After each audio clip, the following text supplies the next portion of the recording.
Okay.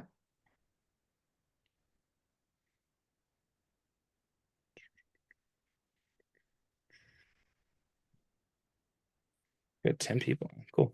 All right, we got 10 people on there, so I'm gonna roll with it and people can join. And then if they miss it, I can send out the recording or anything if that works for you. Let me click over to screen share real quick and we will get this rolling. All right, all right, all right. Do you want to Yeah. go to the first thought? Thank you. All right. Awesome. Well, thank you everybody for joining in. My name is Malcolm Wallaker. I am a agent. I've been licensed since 2019. A little bit about my story is that I actually am from southern Minnesota, originally Rochester, Minnesota, Rochester John Marshall grad, best football program in southern Minnesota. Um, Met my wife in the cities. She was a few years older than me, got a job after grad school, and she had everything lined up, and I was a broke college kid. So I followed my wife wherever she wanted to go because she had a job, and if I wanted to marry her, that was what it had to be. So have established myself in a small community in northern Minnesota called Grand Rapids, and I started out a real estate career with basically no sphere. I didn't have my grandparents to rely on for selling their home, a cousin, distant cousin, anything. But I knew that I wanted to be an entrepreneur. I knew I wanted to sell real estate. I'm passionate about helping people in that capacity. And so I'm going to share a lot about just how my experience, the good and the bad. And I also want to just talk about some of the mistakes that I've made, and things about that, how I could have saved a lot of money and a lot of time. I'm starting this going on from, I actually started as a part-time agent and was able to go on from a full-time for about 5 years now. So I also have Michelle here. She is a coach with leveraged agent, and she is has a wonderful perspective, and she's going to be my communicator on how I can make things sound more simple if I get in the weeds. Yes, I'm Michelle Turnus. I'm here in Des Moines, Iowa. I've been in real estate a total of 10 years. So I, fresh out of high school, just a few years out of high school, was in real estate. My dad's a builder. They thought it'd be a great idea if I just went into the family business. Did that for about 2.5, 3 years, and decided I never wanted to be in real estate again. Went to nursing school, had a whole separate career, and 8 years ago circled back to this. So I think the fun part about what we're going to bring you guys today is that Malcolm is small town. I am a little bit bigger, city girl. And so some of the methods that we are going to teach you may vary based on if you're in a smaller town or a bigger city. But the overall concept of what we're going to teach you today is going to work for anybody, no matter where you're at. So let you kick it off, Malcolm. Awesome, awesome. So the first slide, I don't know if this is how you're supposed to do something like this, but I'm just gonna kind of give it away. My system or everything like that is no matter if you have the largest sphere possible, or if you are just starting out, your goal is to talk to as many people as possible. And the person that talks to the most people has the most success. I think that's any sort of sales job and probably honestly any sort of career if you want to choose to be successful in whatever you do. My system was I need to talk to 25 people a day. That was all about real estate, or I had mentioned about real estate. It wasn't overly complicated. It could have been a text, a DM, but it needed to be some sort of impact where they knew that I was interested in real estate and that I was the guy for them. So that's kind of my giveaway. I mean, for that, obviously it comes with a lot of self-motivation. I put a little picture of my two boys there. There's my big why right there. What I do is to give them the life that I could have only dreamed of, and they keep me going. That's Case and Braden. So I just thought that was a good attention getter, those cute little boys. Um, so Michelle, you want to go to the next slide here? Oh, yes. Sorry, I'm paying attention No, to comments and you're fine. All right. So yeah, a little more back about my background. Zero connections, no handouts. This is just going to be all about kind of some strategies that I did. A lot of it is going to be generally consistent with what is preached, but I really want to kind of emphasize specifically how I was able to do so in a way that was strategic, that saved me the most time and money, especially when that's something you're lacking starting out. And a lot of us start out with a part-time or full-time job on the side as well. So if you want to go to the next one, biggest thing that concept that I saw, or some of the things that I learned just from other brokerages or maybe smaller, is realizing that if I wanted to do this, whether I had a sphere or not, and wanted to have the success that I wanted to have, I needed to have a plan and I needed to play an offense. There was a lot of advice given from other agents or other offices in town that would suggest that just being in the office is what you need to do and wait for clients to stop by. Very old school thinking.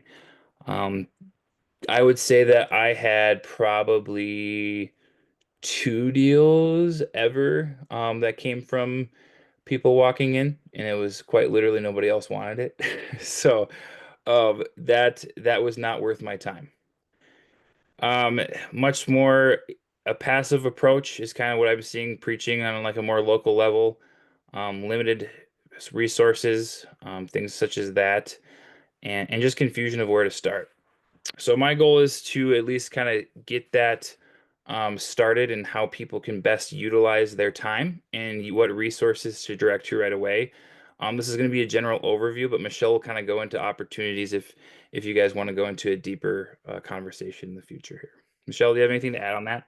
Yeah, I just want to add, I also was taught to be in the office, even though I'm in a bigger town. I know that's a small town mentality for sure, and there are a lot of walk-ins, but I think that's funny that I think we used to have mandatory floor duty. I don't know if you guys did in your office, like we had to sit and man in case someone walked in the door, and then that was the person assigned to them. So yeah, it took me a few years to pivot my mindset and just being surrounded by the right people. So I'm excited to have. Yeah, yeah, no, absolutely. And that's kind of like, you really and that's kind of what I'm going to point out today too, is that you're going to you need to be where the people are. And I think that can look different to the person and to the community. And so there is going to be a little bit of just testing the waters and everything. But I think that it's good to recognize, like, hey, if this is a situation that isn't working out for me, or if this is something that I'm putting all my time into, it's not something just because somebody told me to waste time sitting there and not being productive. It's just there are too many other opportunities and things up out there, especially when you live in a rural community like this. I think that there's opportunities that are untapped and give you a great opportunity. So. Yeah, and maybe before we move to the next slide, I'd just love if you guys would put in the comments here. How many of you guys thought when you first got into real estate that deals were just going to show up and come to you? Like people were going to walk through the door, people were going to call you, that all you had to do was announce to the world you had a real estate license, and all of a sudden you're going to have business. So if you guys could drop that in there, raise your hand or whatever in the comments. I think that's such a common concept that people walk into this business not realizing that they have to work the business to get the deals. Posted it on Facebook, so I figured it was right. I know, right? And everybody sees every post that you make. I don't know. Jeez. Yeah, you want to go to the next slide here?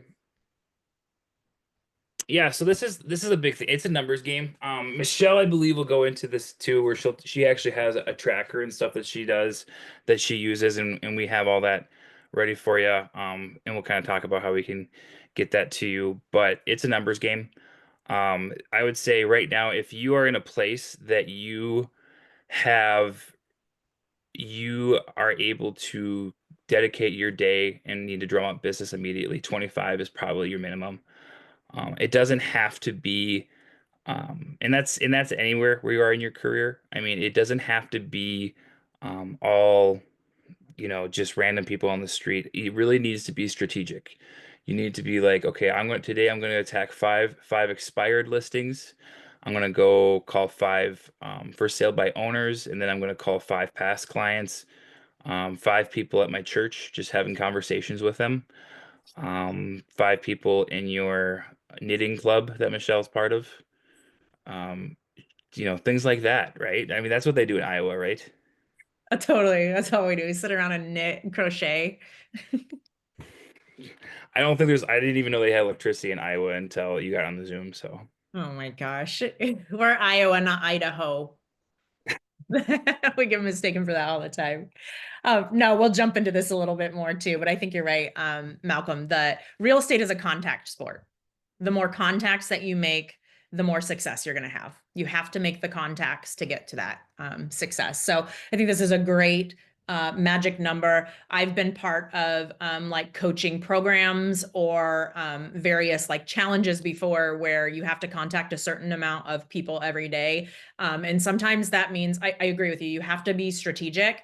And sometimes that can mean hosting a multitude of open houses, or that might mean just making sure that you're talking about real estate with people. I've had situations where I've run short on my numbers. I just was burnt out on the phone for the day because I made so many phone calls where I've gone and I had like a nail appointment and I just talked to three people at the nail salon about what I did. So it's just a numbers game, getting that out there and really paying attention to the message that you're conveying to other people.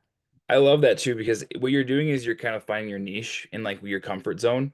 So it's like if you're like the type of person that's like, hey, I'm not comfortable cold calling, like that's fine, but you might have something else that you're way more comfortable at. Like if you're the kind of person that can just like go talk to the most random person at a coffee shop, that's great. You have to, I mean, just do what you got to do. It's really just a numbers game. It's really just finding out what is the best and most effective way for you. And that I think just finding that, not only that, but just the idea of tracking something.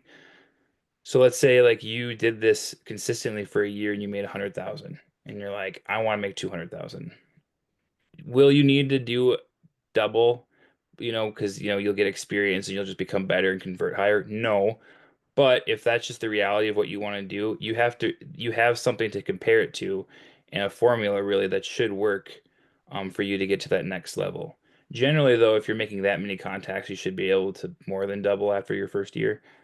But and for that to be said, I recognize that we're all in different places in our career too. So it's really about just finding something that is manageable, but also taking it seriously. So if you have a full-time job still and you literally have to send texts or make phone calls on like a break or after work, before work, make it maybe it's 10. But I'd say like right now, if you don't have any other commitments or anything like that, I mean 20 25 is probably minimum. Yeah. And I would say if you really want to be successful in real estate, you have to have a CRM. We are human. We are so busy these days. You have to be able to track the conversations you're having and put reminders in for when you need to follow up on those conversations. There's a lot of automation that can be built into that. And it's really just to supplement to make sure that we're not dropping the ball. If you're going to take the time to make all these phone calls and have 25 conversations, well, most of the time appointments aren't going to always come off of that first phone call. So how are you going to follow up with those people? Because if you don't follow up, you just wasted 2 hours, 3 hours of your time making phone calls.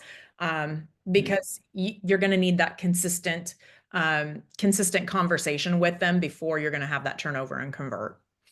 Yeah, and you honestly using it's funny because I'm like using these like numbers and stuff that I did, but we call it like I'm calling like up to 30 lead or 30 deals, I mean. But honestly, for the first 3 years, I didn't have any sort. I didn't know like what a CRM like basically was. I mean, that's kind of how old school we are up north here. Um, I think at this point, with like whatever you agree to with your split or whatever brokerage you're at the bare minimum, you have a CRM. I mean, that is something that you need to, and I still kind of have a hard time not thinking about that with the numbers and everything like that. Like, okay, every single person I have ever had a conversation about real estate, if I would have put that into a database rather than try and just make a note on my phone or a phone contact or something, um, what's, you know, you always think about that income that you missed, of course, more than you think about the income you earned. But that Right. I recognize I'm probably missed. I'm I would say over like those 3 years I didn't have one, probably missed at least 10 deals. Oh, easily. All right.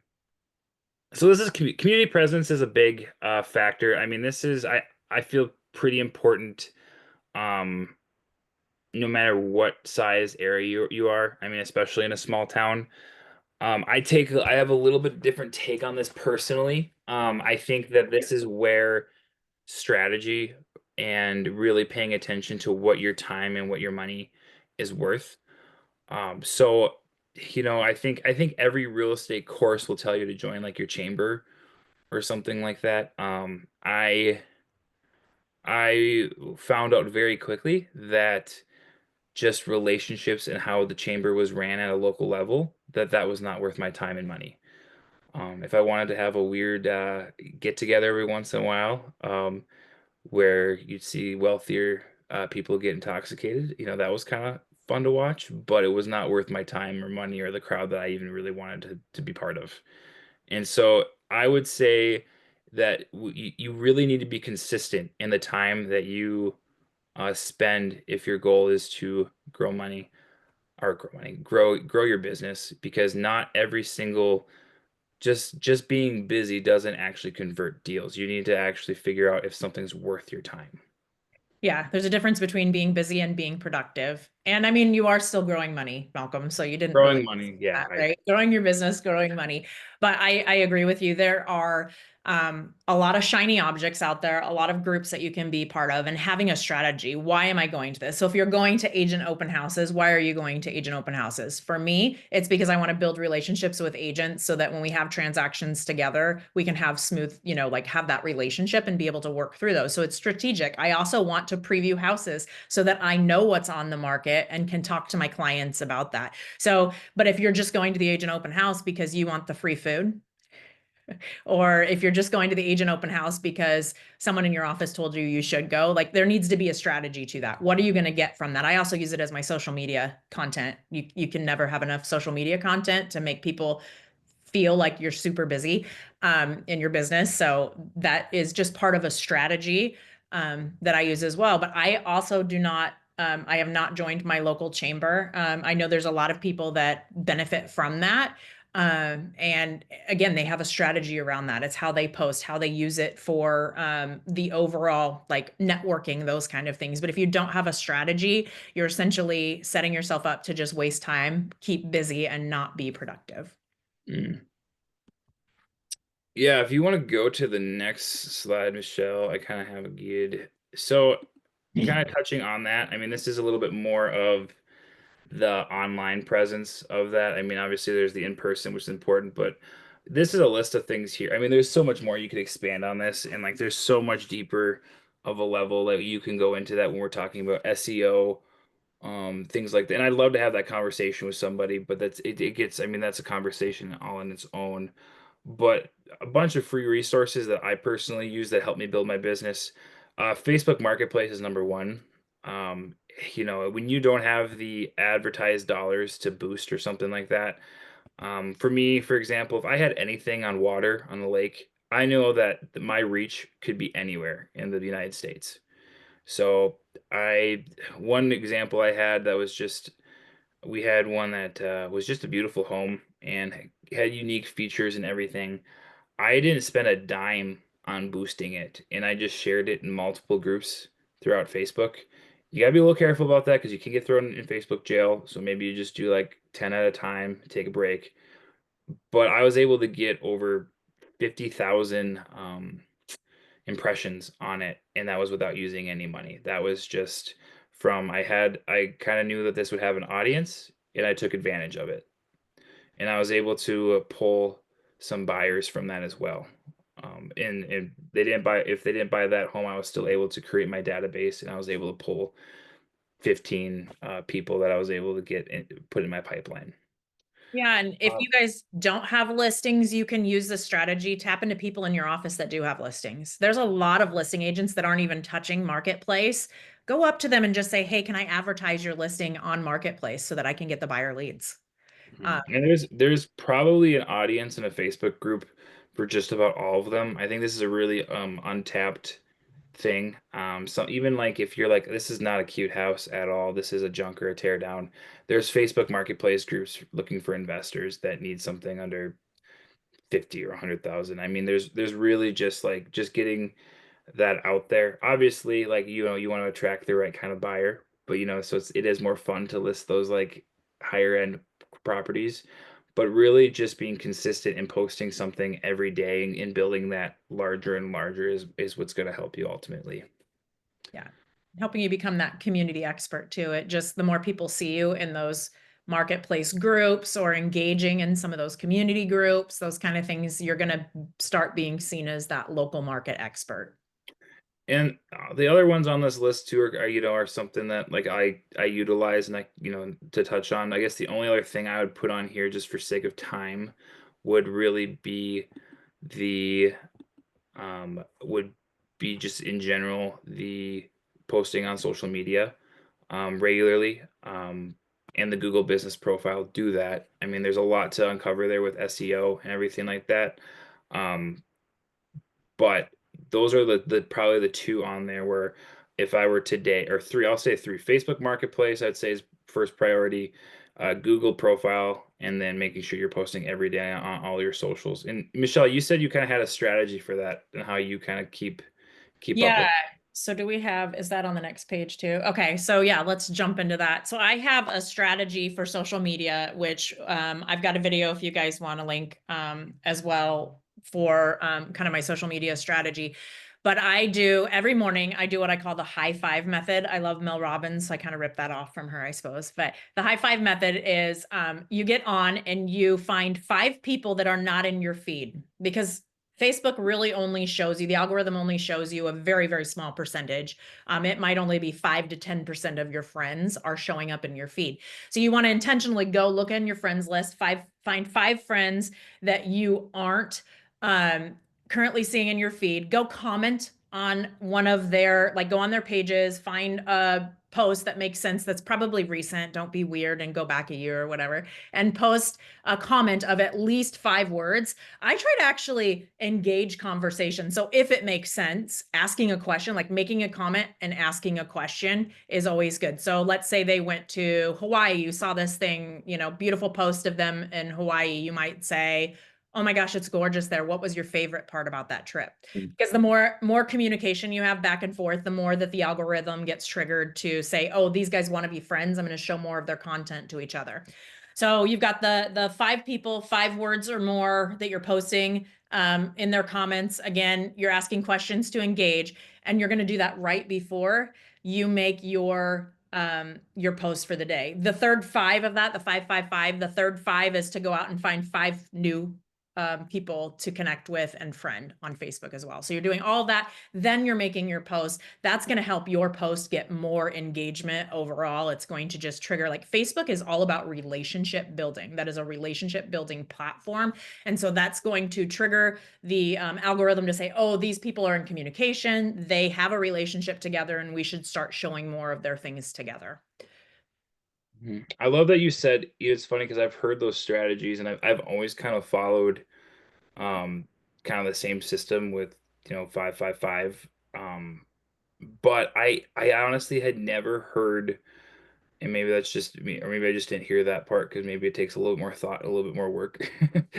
um I had actually never heard of the 5 words, Mm-hmm. and that alone I think is like so impactful because that right there, you're being super intentional about just what you're saying and putting some thought into it. Because I think I always have that like, hey, I'm gonna comment quick, or get that over with. But then I realize like, oh, and I'm just thinking about it right now, like, okay, how often have I actually been intentional in what I say and creating that relationship business? Yeah, and if you want to take it to the next level, I mean, we all know when you comment on a story, it goes right into their DMs. Facebook Mhm. sees DMs as a higher level of connection. So if you want to take it to the next level, don't just comment, DM them. Go directly, comment on one of their stories. So you go DM them directly or shoot them a DM. You're not asking for business. You are not spamming them. You are just building a relationship. That way you get more reach on your posts. And then it's really good to do too. This is just another method that actually our one of our EXP partners, Kyle Whistle, does, and he calls it priming the pump.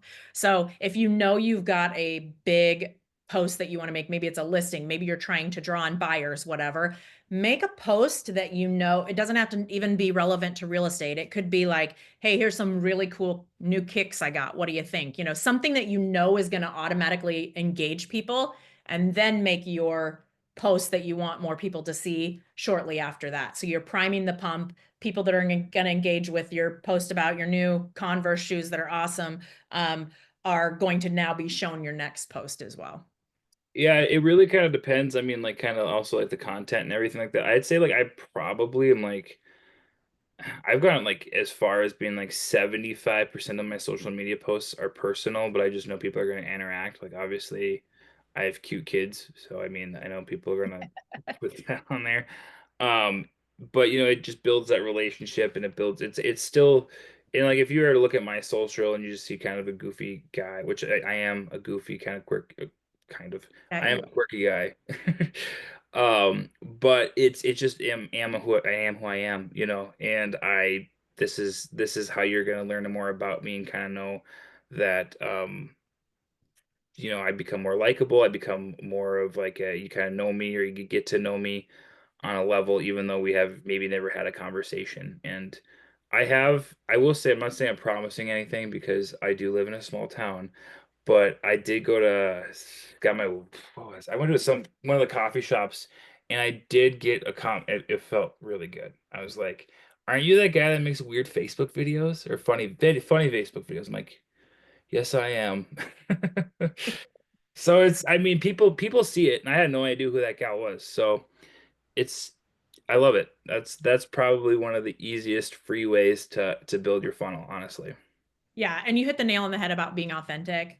What I always coach my clients on is that authenticity is everything. People want to work with people that are like them or that they can connect with. So you're looking to be who you truly are. No one's going to be more disappointed than if you are one way on social media and a different way when they meet you in person for that buyer consultation or listing consultation. You need to be Mhm. the exact same type of person that you are in real life on social media. People work with people that they know, like, and trust. So you are building an audience of people that get to know you, like you, and trust you, and they need to know the authentic you. You're gonna turn people off. There's gonna be things you're gonna do that people are like, Malcolm's a weird dude. Like he just rolled out of a car, or I don't know. You've had some really funny ones that you've done, like where you cut them up and do funny things.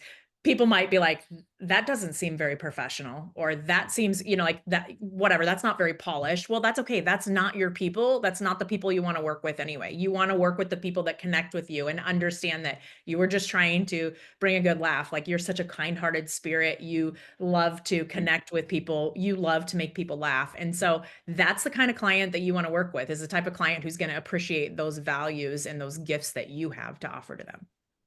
Yeah, and that's going to help honestly the experience overall when you start building that customer interaction, because if you're trying to sell something basically that's not true, they're going to be in for a world of hurt. And Yeah. and kind of what you see is what you get with me on my social media. So Yeah. When I think um oh, sorry, go ahead.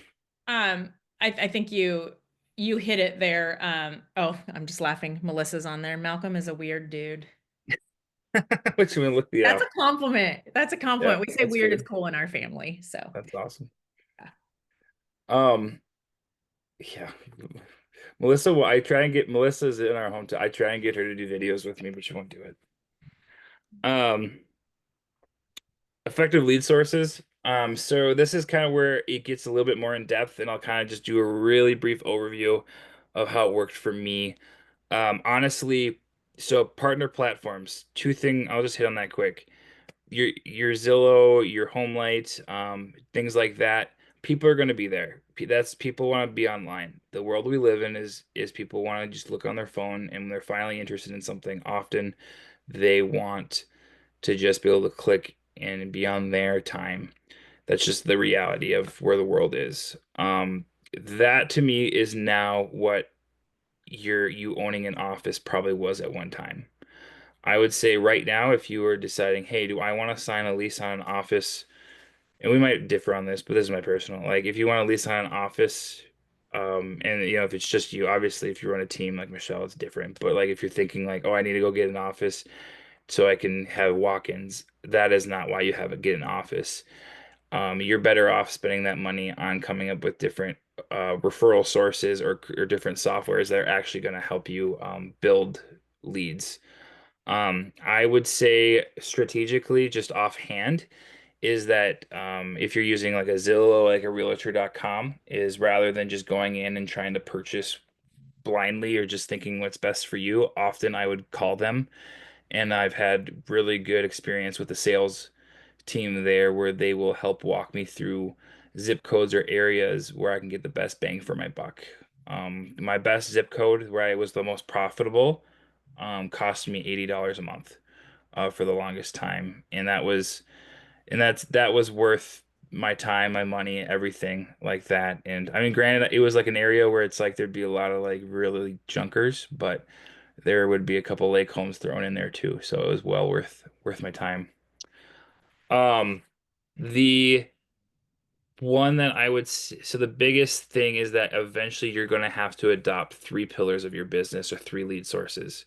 So, I mean, if you wanted to be like, social media, um, you could do cold outreach or, prospecting, or maybe you get your nails done every day. Maybe that's your pillar, or your sphere of influence once you develop that. But you need three, and before you need to master one and then get another one. But your goal is to get three ways of creating and building your business. Beyond that, you're not saying you can't do some, but but it gets overwhelming and really easy to get into shiny object syndrome as well, yeah, as well. So I would say like try and stick to the three and just do three really well. Yeah. How many of you guys have gotten the phone calls, maybe multiple times a day, of someone trying to sell you lead sources? I got one literally during this. I got a text from. I'm Yeah. like, yeah. I try and like kind of follow up and be like ask questions about it. And like, well, which town? And they just listed like 20 cities like near me, or towns near me. And I'm like, I highly doubt that. There's like a 3 hour range of distance there you just told me. We're either getting solicited for health insurance or for new shiny objects. So yeah, I feel like there's a lot of shiny objects out there, and you hit it. We talk a lot about like the three-legged stool. So you need to have three pillars to your business and then just focus on those three, because otherwise you do get very distracted, and it's hard to like, what is it? Jack of all trades, master of none. Like, Mhm. you end up getting spread so thin, it's hard to really make a good business model out of that. Master one or two, and then add on another one. And then if you feel like you've mastered those three, you can add on another one, but don't add until you've mastered at least one or two um, strategies. I would Mhm.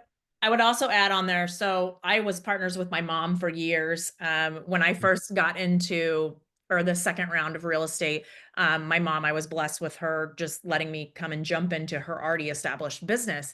And I looked at her stuff and I'm like, why are you wasting money on Zillow? These Zillow leads are not converting at all. So Mm. I had kind of written off Zillow. Well, I will tell you, we have members on our team now that are working real estate or realtor.com leads, and that is a huge chunk of the business that they're doing. The Mm. difference between then and now is the realtor.com leads that we were getting previously, we weren't working. I mean, we were calling Sure. them, we weren't probably like Johnny on the spot like we needed to be. We didn't practice scripts and know how to convert them. And for those of them, which is going to be a good chunk on your paid lead sources that just don't respond to you, we weren't following up on them. We weren't sticking them in Mm. our CRM. We weren't following up with emails and texts and trying to continue to get a hold of them. So we were missing out on that opportunity. So what I thought was not worth the money was really not worth the money because we weren't putting in the effort to really work them efficiently. So if you're going to invest the money in some of those paid lead sources, just know there's a time investment that comes with that too. You need to Well, have that's the good. systems processes in place to be able to follow up with them if you want to get the ROI that you expect. And the conversion rate on those are lower, right? Your sphere is like a 1 to 12 conversion rate. For every 12 contacts that you make, you should be getting one client or referral. With your lead sources like Zillow, realtor.com, especially if you're circle prospecting, I mean, those could be like one half a person to one person for every 100. I mean, they're a lot lower, they're a little more work. They're things kind of handed to you, but you have to work them. And I think too, and that was huge too. I mean, like I said, it was super profitable, but there's still so many people that like during that time not like having that CRM. Like that's number one. I mean that some people are probably on this are gonna see this and be like, that's such an obvious thing. But I being where I live and like in the area I'm at right now and like not like if people some people are to see the things that I've seen or like that I went through with not having one, like it's not as common as people think. Luckily, obviously, like with being with us both being at EXP, it's like we have more stuff thrown at us than we know what to do with in terms of resources. But it's like it's not that's not the common thing. Is that there's a lot of people that are still using the note cards and the sticky notes and everything. And if you know anything about me and what my desk looks like at times, you know that that is not an effective system. So pop quiz, Malcolm. Let's see if you pass. What is Yeah. the best CRM available? Well, okay. Oh gosh. Don't think too hard. It's not actually a specific one. I mean, okay, the one you use. There you go. There you Yeah, go. there you go. That's the one you use. Yeah. No, the one you use. I mean, yeah, there's different. I would say like, yeah, I would say the biggest is obviously the tracking. I'd say the tracking, automations, and the reminders. Those are your three priorities. And then after that, it goes into like what specifically is important to you and how are you going to use your business. And actually figuring out a game plan of how you can actually use those resources. But Yeah. I would say if I were, what I would do differently with this specific prospecting and as well as a CRM, I think your brokerage should give you your CRM. I'm a firm believer in that. That should be part of your split at this point. But what I would say is your first three deals, you make sure you have a CRM. Maybe you pay extra or whatever for certain automations you like that are like add-ons to your CRM or whatever. You make sure that is fine-tuned and you're focused on that. And then you are using your first three deals and creating a budget that is going to be towards your Zillow, your realtor.com and creating that funnel because that is going to probably be the quickest, most painless way, if I'm being honest. And that's just being blunt, is online leads is a great way to start your business and to grow your business. It just is what it is. I know there's agents out there that would be like, do this without having to pay for Zillow leads or whatever. I'm like, it's for what I can say is that the universal maybe it's different too when you're in a metro versus a small area of other lead sources that are going to be better. But for me and for what I know and I'm comfortable and like they're trusted resources are those two websites personally. I don't know if you have anything to add about that. That's maybe a hot take. Yeah, no, I would say I know a lot of brokerages participate in Op City too. That's kind of a Oh, yeah, that's realtor.com though, isn't it realtor.com now? essentially, but that's a good one too. That's a pay at close one, which would be a little bit less money up front. Sure. Say there's going to be some people on here who are like, I don't have a budget, so how do I start so that I can, start getting that income so I can set aside a budget? Your FISBOs and your expireds are probably going to be your quickest path to listings. Now, of course, listings, you've got to sell them. So they're not always as quick as the buyer leads that you're going to get from the other side. But I would say FISBOs and expireds are a really cheap way. You're really out just the cost of picking up the phone and having a conversation with them. I'm going to give a shameless plug. I'll give you guys my stand store at the end of this. I have a FISBO program that will walk you through a 5 to 6 week program. It gives you all of the scripts. It gives you all of the Canva templates so that you have follow up and know exactly what to say and when with these people on my stand store. So if you want to start working FISBOs, I've got a program for you. If you guys don't know what to say, whether it's for FISBOs, expireds, online leads, whatever message, Malcolm and I, because we've got scripts that we can share with you guys. We're happy to share that with you. So if you're like, I want to reach out, I want to have conversations with this type of people, but I don't know what to say, we can definitely help you with that as well. Yeah, the FISBOs and the expireds are something to attack and probably takes a little bit more conversation. How I personally I built a pretty successful, I got quite a few listings from old expireds. I actually went back like 3 years in my, I went into my MLS and went back 3 years and found ones that didn't sell. And I found oftentimes, and this is the part where it's like maybe it's a little different with a small town where we can kind of get away with some of the stuff, is that I found ones specifically where I knew that I could advertise and list that better. Like there was one specific, I'm like, there's no reason that on this lake that this didn't sell, at least for this much. And so what I realized is they didn't use the professional marketing strategies and being an expert that I thrive off of and I really enjoy about real estate. And so I really became kind of like this rescuer of being like, hey, I'm so sorry you had this bad experience. Give me the opportunity and I will get this done right for you. And it was, I mean, I sold probably five listings from that. And I'm not like, and that's not from me like dialing 100 expireds. That's for me going back and just checking in people and really just showing genuine care that they want to make sure that I want to make sure that they're served in the best way, especially when people know when you don't care about their listing. I mean, Yeah. it's people aren't dumb. You know, they know like that guy just went and looked at my listing and took flip phone pictures and got it done. Um, I had There a you deal. go. That's I had perfect. a deal. My probably my most favorite deal ever. I got. It was kind of sad because they were in like a reverse mortgage situation, and somebody had listed their house, and they were like just convinced them like, no, we got to get on the market today. And they had been sick, and it was this elderly couple that like hadn't even cleaned their house, and there was an unmade bed in there and everything. So about a year later, I approached them because it's an expired, and it actually was like a block from my house. So I'm like, this would be really convenient. Um, and I approached them, and I let them take their time. They needed a couple weeks to clean up and get their house cleared up. I got, they just wanted to walk away because the house was in such a bad situation. I was able to get multiple offers on it and receive a significant over asking and they were able to walk away with not just getting rid of a reverse mortgage, but walked away with profit. And that was just for me, like caring and just looking at an old expired and being like, I can do better.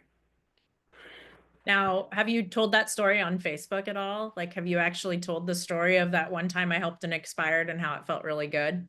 Stories like that are always, I gotta be better about sharing that because that something is important. I'd say like in the last year, I've kind of like maybe it's just advancement in my career where I'm like just kind of like don't care attitude a little bit. But with being a small town and like, realtors know who the last agent was, you know.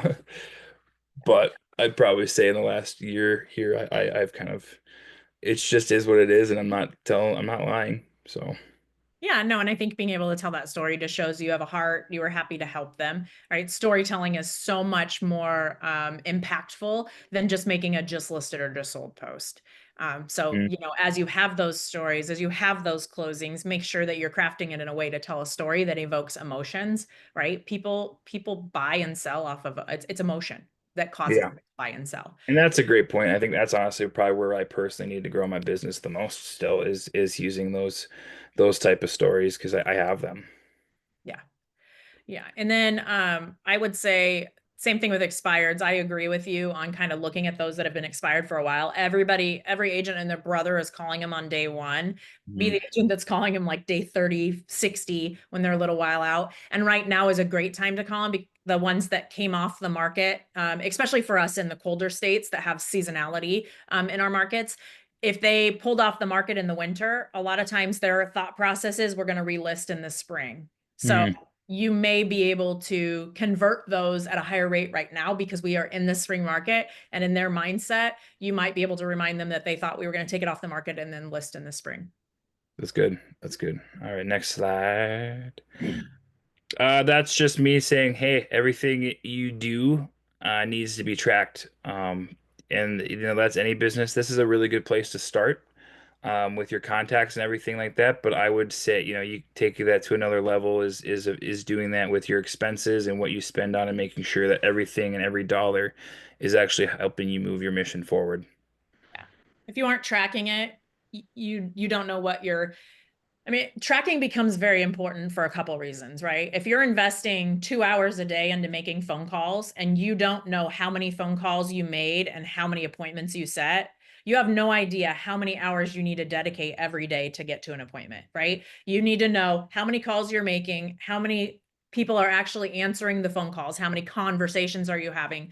Of those conversations, how many of those conversations are converting into appointments? And then of those appointments, how many of those appointments are converting into deals? That's going to give you a full spectrum so that you know how many phone calls, how many contacts do I need to have every single week to get to my end goal of 20, 30, 40, 50 transactions a year. If you don't have that data, you're just taking a shot in the dark and you're just doing things. You can't measure what's working and what's not working. If you're making 100 calls a day and that's translating to 20 conversations, but you're not getting any appointments. Well, what does that mean? You're either calling the wrong type of people or you're having the wrong kind of conversation. So you either need to change who you're calling or you need to change what you're saying. So you don't know how to measure that if you aren't actually keeping track of those numbers and then looking at that and saying what's working, what's not working, and what do I need to do to adjust that. Mhm. And that could come from anywhere too. I mean, if you're not, it's funny because like a huge part of my business, my personal business, has been like where in like that's where like your sphere and stuff grows, and it's like I was thinking about this and just like going through like my own personal leads and stuff, and it's like I get 2 or 3 deals a year from people at my wife's work. And it's just like it's literally just like okay, how did that conversation like start? And it's just literally like thinking and being intentional about the words I say, not being like manipulative and like I'm a real estate agent, but just being like I've taken the time to create those relationships even though they're not, they're who my wife sees every day, not me. Yeah. Yeah. And it's my wife too. I mean, I won't say my wife will brag about me, so I can't. And I think you made a good point. It's the words that you say and being, kind of being conscious of the words you're saying and how you're saying things. While we are salespeople, we don't want to be salesy. Really, it's a relationship game. I know we talked about like being a contact sport, having the contacts, but it's really a relationship game. If you Mhm. build those relationships, naturally the business comes. People want to work with people that they feel have a vested interest in them and the outcome, that aren't just trying to sell them something. Right. So if you guys are having trouble with your conversations and some of the things that you're saying, there are two books that I think are phenomenal. So I love Never Split the Difference, which is Chris Voss, but he also did Full Fee Agent, I think. Is that what it's called? Yeah, so I think So it's a so. real estate version of that. He was a hostage negotiator and helps you use what they term tactical empathy. It's a way that you say things to get people to think of things themselves. So you're not selling them, you're helping them sell themselves or sell you to them. Like you're asking questions and then pulling it out of them, and then all of a sudden you become the right person for them. And if you don't, or the other one to look at is exactly what to say for real estate agents. That's another great Mhm. one that has some really great scripts, and it just helps you think about like the psychology behind what we say and how it's received from other people. Sure. I love it. Yeah, I'd say the best agents or best leaders are usually the most well read. So I think just the continuing to learn every day in a book or a podcast, I think is something that is just required. Well, I think any job. But specifically when you're doing any sort of entrepreneurial or real estate, especially, I try and have some sort of nugget every day. That's my goal. I'll try and stay as politically correct as I can on this one. I would say, like right here, if you are interviewing for your brokerage, whether you're a brand new agent or if you are thinking about switching, I would say this is kind of I almost said five, I can't count, four main things that I would say if they don't have an answer for this, or if they kind of are trying to manipulate the conversation of like, oh, we can do this or we've thought about this or something like that, but if they don't have things like these things established, like how do I get leads, especially as a new agent, like people need to know that, like that is like no joke. Like I had to just I did a lot of just like YouTube and stuff, but there needs to be like systems in place of exactly how that is done. If they have training, massive, you need to keep learning. It does not matter whether or not you are a new agent or if you've been for 25 years, you need to be doing something daily, weekly, masterminds, things like this, to improve your skills. Technology, we live in a technology world, and there is no way around that, whether you like it or not, if you want to grow your business. And mentorship that they need to have. You need to have ability to shadow or to call somebody to ask questions. Doesn't have to be a broker, but honestly, just somebody that can help you relate and what to do in some situations or all situations, and to help you grow. Yeah, I think the last one is huge. Not necessarily even specific, like one-to-one mentorship. It's, are they providing opportunities for masterminding, connecting with people? For, are the people within that organization that have been successful, are they opening up their doors and letting you see what they do, or are they keeping it closed and are you in competition? There's something magical that happens when you become successful in real estate and you open up your playbook and let people know what you did to become successful. It really doesn't become that you just gave your competition the keys to your business or that you're going to lose any business because of that. You actually find that everybody ends up winning. So probably, I don't know what, 90, 95% of the people that you tell, like, here's the roadmap to how I became successful, aren't going to do the things that they need to do anyway. So Mm. if you're in a brokerage where people are keeping secrets and keeping doors locked and they're not letting you into their keys to success, that may not be the right place for you if you're wanting to grow and develop your skills. Love it. In conclusion, to my part, and then I'll hand off to Michelle here, is is set your contact goal. Again, full time, I'd say 25 is the great. There's people that'll say, I mean, there's some people that would say, hey, if you want to make this much, do 50. But I'd say 25 is your good mark.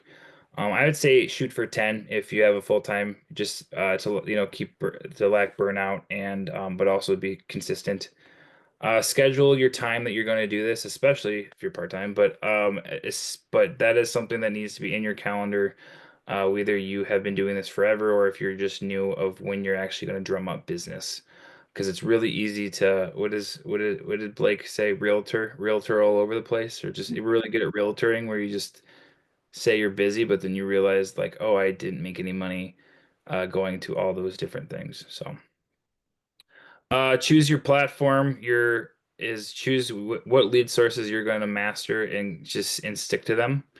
And establish accountability. That's been probably the biggest growth of my business is that last one right there is I have a group of people in life, whether it's fitness or it's business. I have people that I am accountable to that I are open and honest with me and have tough conversations with. Yeah, I think, I mean, ultimately, like, self accountability is huge. If you can't be accountable to yourself, then Mm. what are you doing? That has to be key number one. But it is great to have other people that you know that you're going to report back to, which we'll get into this challenge that we're going to open up to all of you if you want to be part of it. It's great to have other people to help hold you accountable. We are like, our human nature is to want to be part of a community. So when you feel like you're part of something and you have someone that's rooting for you and cheering you on and calling you out when you're not doing what you need to do, I think we just tend to perform better too. So it starts with self accountability, but having partners to hold you accountable is a great way to keep that motivation going and maybe having you push just a little bit harder. Love it. All right, so we have a free challenge that we're throwing out to you guys. It is called the 4 weeks to a full pipeline. It's going to kick off on Monday. So there's a couple things that you need to do if you want to be part of this challenge. First, you can go to my Stan store. So it's stan.store/Michelle Turnus. And you're going to click on Get Clients Fast. There's going to be a 4-week lead tracker in there. It is just a simple document that you're going to print off and you can just cross off as you're making your calls. So it's going to have goals for daily for weekly contacts, and then for weekly social media, like a couple posts, a couple stories, making comments on people's pages, direct messaging people. There's some activities that you're going to do that are going to help you jumpstart or restart your business so that you can get those conversations that you need to get things under contract. So step one is go ahead and click on the Get Clients Fast. There's two options. For those of you that want to go big, you're going to go with Malcolm's 125 contacts a week. So there's a sheet there for 125 contacts a week, which would be 25 contacts a day. And then there's another one on there for 50 contacts a week, which would be 10 contacts a day. So you can pick which path you want to go. And I would encourage you to stretch a little bit. If you have the time, you're going to get a better result if you go with the 125 a week. We have a new weekly newsletter. If you guys want to be part of that, that's also on my Stand store that you can sign up for. It says join the movement, grow your business. This is part of our Leverage Agent Coaching weekly newsletter. We just have some like tidbits of information and positive things that happen throughout the week. And then it gives you the password for our Conversations That Converts call. So we have conversation that converts calls 3 times a week, Monday, Wednesday, Friday from 9 a.m. to 9:30 that are free to any agent from any brokerage. But we post the password that you need to get into those calls on our Facebook group, or it's in our newsletter. So number 3 would be join the Facebook community. If you go to facebook.com/group/leveraged agent, that will get you into our Leveraged Agent Facebook online community. And what we're going to do there is during the course of this 4 weeks, on Mondays, we're going to make kind of a motivational kickoff post and have you guys put what your goals and targets are, who you're going to contact during the week. On Fridays, we're going to all check in. We're going to take pictures and post them of our status for the week. Did we hit the calls? Did we hit the social media goals? And if we didn't, what do we think we needed to do differently? Was it a time blocking issue? Was it we were calling the wrong kind of people and just weren't making the contacts? Being able to have those conversations, and we can do that in that group as well. So if you guys are interested in joining that challenge, again, it's a 4-week challenge starting Monday. Go jump on the stand.store/Michelle Turnus and get your lead tracker, and then join the Facebook community as well, where we'll have all our masterminds. It'll have all the information too if you want to join on the Monday, Wednesday, Friday calls.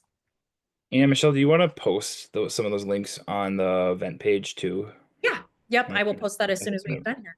Perfect. And then yeah, and then anything else too, like if you guys if anybody wants to kind of I went through a lot of information, but I have like stories and like I said, a lot of things that have failed. I've fallen into the shiny object issues, we will call them. So I have a lot of experience with that as well. And so I can, if we need a one-on-one or something like that, that's just a DM or a phone call away and we can make that work. So, yeah, no, this was awesome. I appreciate you, Michelle, for doing this. And I think we'll kind of keep rolling with different, unique, things that we have kind of expert in. I know that we've talked about doing something with AI Yep. a lot, so I'm kind of excited about that. But then I'm pumped about doing a challenge and yeah, I'll jump in for sure. So Yeah, I love that. And honestly, if you guys join our workshop Wednesday calls, which is in that group, we're going to go tactically into all of these outbound, inbound, FISBOs, expireds, business to business. So if you don't know what to do or what to say, join those calls too, and we can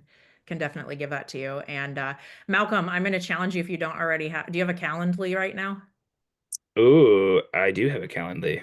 Okay, so I'm gonna have you put your Calendly link in the group when we're done too. So if you guys want to book a strategy session with Malcolm, like a 15-minute call with Malcolm to go over anything that we talked about today, he's gonna put his calendar in the group there and will be available for you guys Okay. to reach out to him. Sounds good. Awesome. Awesome. Well, thank you so much, Michelle. I appreciate your time and we'll call it good. I hope to see you guys all at the challenge. See you guys later.